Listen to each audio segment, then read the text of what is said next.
Merrick Garland starts shaking when Trump's new Attorney General, Matt Gaetz, exposes the DOJ's role in the Donald Trump trials. You guys have got to check this out. That it's a dangerous conspiracy theory to allege that the Department of Justice is communicating with these state and local prosecutions against Trump. You can clear it all up for us right now. Will the Department of Justice provide to the committee all documents, all correspondence between the department and Alvin Bragg's office and Fani Willis's office and Letitia James's office? The offices you're referring to are independent offices of state. I get that. The question is whether or not you will provide all of your documents and correspondence. That's the question. I don't need a history lesson.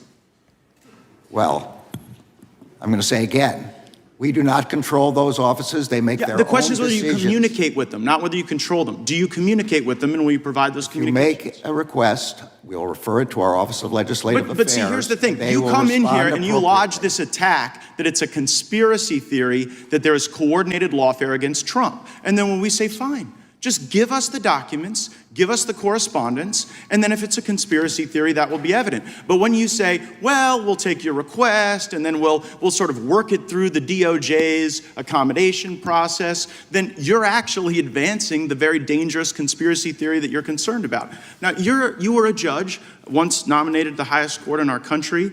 When you were a judge, I'm just curious, did you ever make political donations to partisan candidates?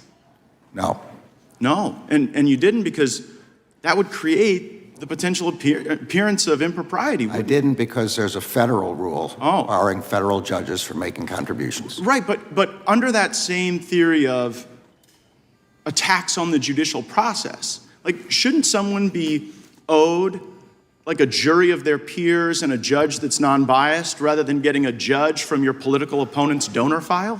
I'm well aware that you're not asking a hypothetical. You're asking me to comment on a jury verdict in another jurisdiction which has to be respected. I won't comment on it. That case is still ongoing. The defendant Mr. Attorney General, I hadn't asked you about the verdict yet. We were getting there. I was talking about the judge. And so let me ask you this question about your time as a judge.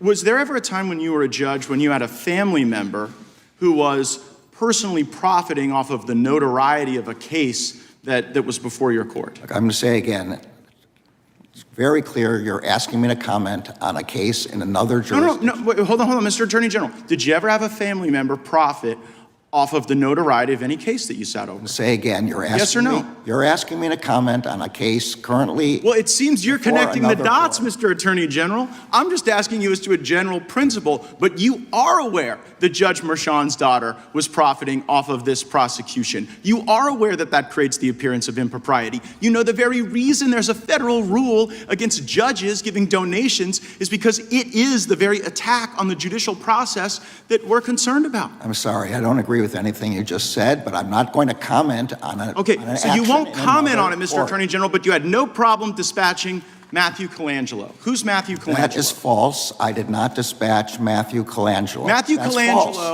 Colangelo became the Assistant Attorney General at the very beginning of the Biden administration. Without having been Senate confirmed, goes and gets this senior role at the DOJ, and then after, I believe it's Gupta replaces Colangelo, Colangelo makes this remarkable downstream career journey from the U.S. Department of Justice in Washington, D.C., and then pops up in Alvin Bragg's office to go get Trump. And you're saying that's just a career choice that was made that has nothing to do with the lawfare coordinated by the DOJ. I'm saying it's false. I did not dispatch Mr. Colangelo anywhere. Well, do you know how he ended up there? I assume he applied for a job there and got the job. But see, you know what? I can tell you I had nothing to do with it. Well, you might not have had anything to do with it, but we've got this contemporaneous evidence in Mr. Pomerantz's book. So Pomerantz writes this book, which I'm sure you're aware of, where he says, we put together the legal eagles to get Trump.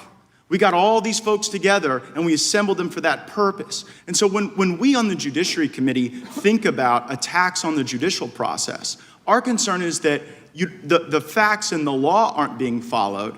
A target is acquired, here Trump, and then you assemble the legal talent from DOJ, Mr. Pomerantz, and you bring everybody in to get him. And meanwhile, the judge is making money on it. The judge is making money on it, or the judge's family's making money on it for stuff that you yourself wouldn't do. You know, no one's going to buy this. The longer that I have studied what goes on in Washington, D.C., the more I learn to not believe in coincidences. Why does he have an issue showing the correspondence and the communication that was between the DOJ and the people prosecuting Donald Trump? He keeps repeating that they're two separate entities and the DOJ is not the ones going after Donald Trump. Well, if that's true, why don't you just show us the communications? What's the issue in that? And we will come up with our own judgments. Instead of just taking your word for it, why don't we see the communications that you had? The fact that he's hiding it is incredibly suspicious. And to think, in 2016, Merrick Garland, he was this close to becoming a Supreme Court justice. We dodged a bullet with this guy. Great disruption, and I am saddened by it because, like you, I have given my life to the law. I care deeply about the law, and I think that the lawfare we've seen against President Trump will do great damage well beyond our time in public service. I see my time's expired. I yield back. Gentleman yields back. Mr. Garland, why Jack Smith? Why'd you pick him? Well, I've said at the time I appointed Mr. Smith, I explained he was independent. He was a longtime career prosecutor But there are probably other people who you would describe as independent, long-time career prosecutor. Why did you pick? This is probably the most high-profile special counsel investigation, maybe in American history. You're going to be investigating a former president, a candidate for president, and leading in all the polls, and you pick Jack Smith, most important selection maybe ever made from Attorney General when you come to a special counsel. I just want to know why you could have picked former AGs, deputy AGs, U.S. attorneys. You got all kinds of lawyers in this town, but you picked Jack Smith. All the people you just mentioned would be political appointees. I appointed somebody who was not a political appointee, somebody who was independent, nonpartisan, with a record of career experience as a prosecutor. That seemed to me the perfect resume for making that kind of. He was a guy. Guy worked. You had to bring him back from Europe. He worked at the ICC. Worked at the World Court. He was the best pick for the most high-profile investigation ever. He was independent. He was nonpartisan. He had never held a political office. He was never appointed in a political office. Was he your first choice? He had a long career as a career. Was he your first choice?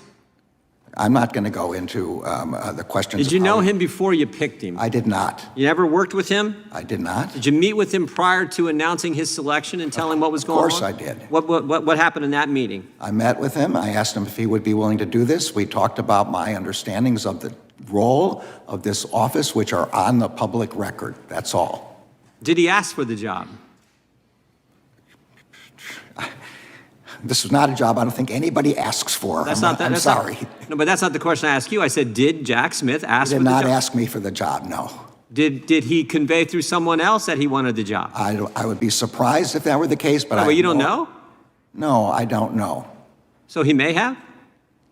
I can only tell you what I know. I chose him because he had a record of impartial career experience as a prosecutor. That's why he was chosen. Was it impartial when he went after Governor McDonnell? He was a member of he was after Governor McDonnell. That case gets appealed to the Supreme Court. The Supreme Court unanimously said it was wrong and overturns the conviction. He was in the public integrity section of the Justice Department, a career position. They made the decisions they thought were warranted, and we respect the decision of the Supreme Court. Did the fact that he was interested in going after the very people who were targeted by the IRS about a decade ago, did that have any influence on your selection? Okay, let's put up this slide here. This is from Jack Smith to some other folks in the Justice Department, and it says, could we ever charge a conspiracy to violate laws of the U.S. for misuse of such nonprofits to get around existing campaign finance laws? Jack Smith was looking to prosecute the very people who were targeted by the Obama IRS.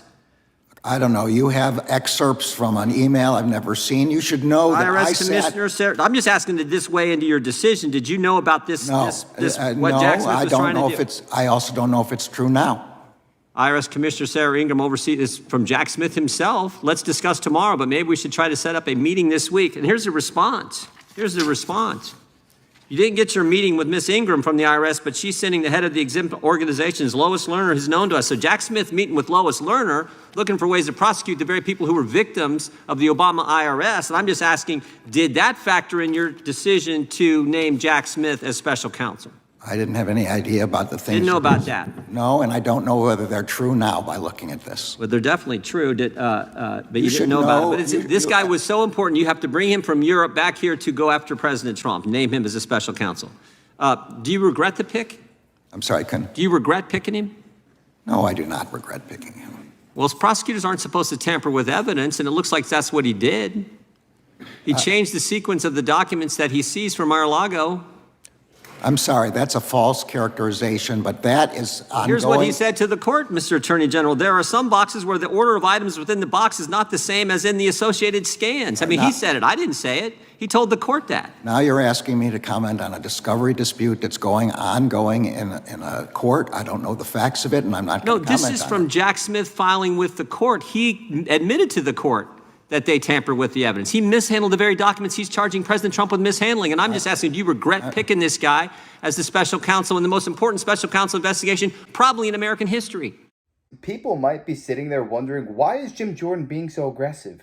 But the thing is, he has to be. These are career litigators. They know how to weasel their way out of situations and not answer questions directly. He wants him on record, yes or no. That's why he's being as direct and forthcoming as possible. I mean, you don't have to be a rocket scientist to believe that the DOJ had something to do with Donald Trump's prosecutions and how they were improperly handled. There's an old quote that says, "Show me the man and I will show you the crime." That's essentially what the Biden DOJ has been doing, because they have been going through Donald Trump's life with a fine-tooth comb, looking for any irregularities, and if anything jumps out to them, they're going to go at him with fire and fury. It's amazing how degraded and politicized our DOJ has become. Instead of prosecuting real criminals, they're going after a former president because they disagree with his political ideologies. It's absolutely disgraceful. Tamper in the statement that Mr. Smith filed. He did not use those words. Well, let me ask it this way. Are you supposed to change the order of the documents that you seize and the physical documents don't match up with the scanned documents? Are you supposed to do that as a prosecutor? This is a matter in dispute, in discovery in that court, and I'm going to leave it for the district court to make a determination. After I would just say one last thing. It's not in dispute. This is what he said in the court filing. Jack Smith's team said that to the judge in the court. By the way, this case is now basically on hold because they've screwed up so many things. Again, I don't know whether your description of the facts are true or not true, and I'm not going to intrude in a decision in a district court. I have unanimous consent request. Gentleman has unanimous consent request. I ask unanimous consent to submit for the record an amicus brief by the former Attorney General Edwin Meese. Without objection. The question presented is whether private citizen Jack Smith lacks authority to represent the United States. I also ask unanimous consent to submit for the record an article titled, "Was it legal to appoint Jack Smith in the first place?" This is a Heritage publication. Without objection. I want to start by reading you the appointment clause of the Constitution. Article 2, Section 2, Clause 6 states, "The President shall nominate and by and with the advice and consent of the Senate shall appoint ambassadors, other public ministers and consuls, judges of the Supreme Court, and all other officers of the United States, whose appointments are not herein otherwise provided for, and which shall be established by law." Are U.S. attorneys nominated by the President and confirmed by the Senate according to this appointments clause? They are appointed by the President, confirmed by the Senate. Wouldn't you agree that U.S. attorneys are held to the appointments clause because they are delegated some part of the sovereign power of the United States, such as the ability to make indictments and charge individuals with crimes? I would say that those are not the reasons why, and a court has already ruled on the question of whether special counsels are subject to the appointments clause in the Mueller case, and ruled that they were not. Was Jack Smith nominated by President Biden or confirmed by the U.S. Senate? Look, you're asking me about a case, again, motions filed. This is a simple question. No, I'm not. Was Jack Smith nominated by President Biden? No, he was not. Was he confirmed by the Senate? No, he was not. When was the special counsel statute passed? There is no special counsel statute. There was an independent counsel statute that was expired. So it expired. So what gives you the authority to appoint a special counsel? You've created an office in the U.S. government that does not exist without authorization from Congress. There are regulations under which the Attorney General appoints special counsel. They've been in effect for 30 years, maybe longer, under both parties. The matter that you're talking about whether somebody can have an employee of the Justice Department serve as special counsel has been adjudicated. You appealed, let me interrupt for a second, because you appealed to a regulation, a rule, whereas the Constitution says shall be established by law. Yeah, the statutes. Right, the statute, but you referred to a regulation, not to U.S. code. May I answer? The regulation cites the two U.S. Code provisions that permit the Attorney General's appointment. Attorney General Barr cited to the same ones. Are you familiar? Even Attorney General Meese did that. All right. Are you familiar with former Attorney General Meese's amicus brief? No. You're not? I know that he's filed one because I read it in the newspapers, but otherwise I'm not familiar with it. But well, he raises some good questions that I agree with in there. It seems like you've created an office that would require an act of Congress, yet there's not an act of Congress that authorizes that. And even if it didn't require an act of Congress, and you've already admitted it, there was no act of Congress that established this office, it would still require, according to the Constitution, a nomination by the president and confirmation by the Senate. I want to move on to January 6th. Is it accurate to say that the DOJ is on pace to arrest roughly one protester a day in 2024, nearly 3 years after the incident? I don't know what the pace is.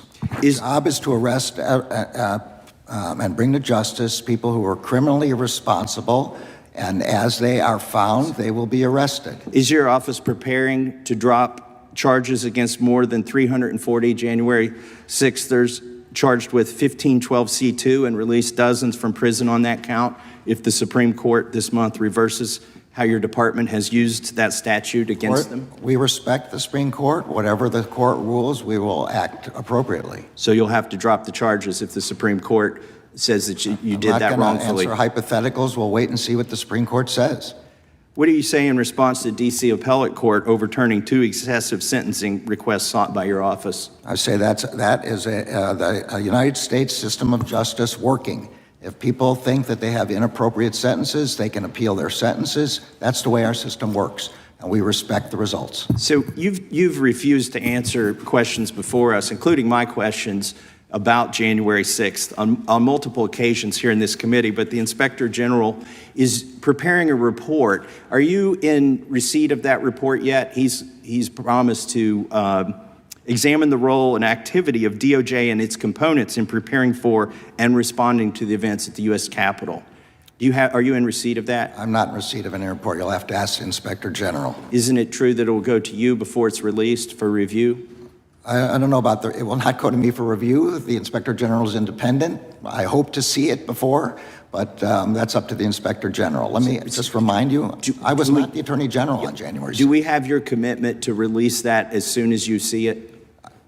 The determination of the release of Inspector General reports is up to the Inspector General. As far as I'm concerned, it is no longer the Department of Justice under Joe Biden. It is the Department of Injustice. Because with all the problems that are going on in this country, with crime running rampant, why do you think it is their priority to attack their political opponents, 1, attack parents at school board meetings, number 2, and attack people who went into a building on January 6th? It's absolutely unbelievable how they allocate their resources and who to prosecute and who not to prosecute. Now, I'm not here saying every single person on January 6th was doing good.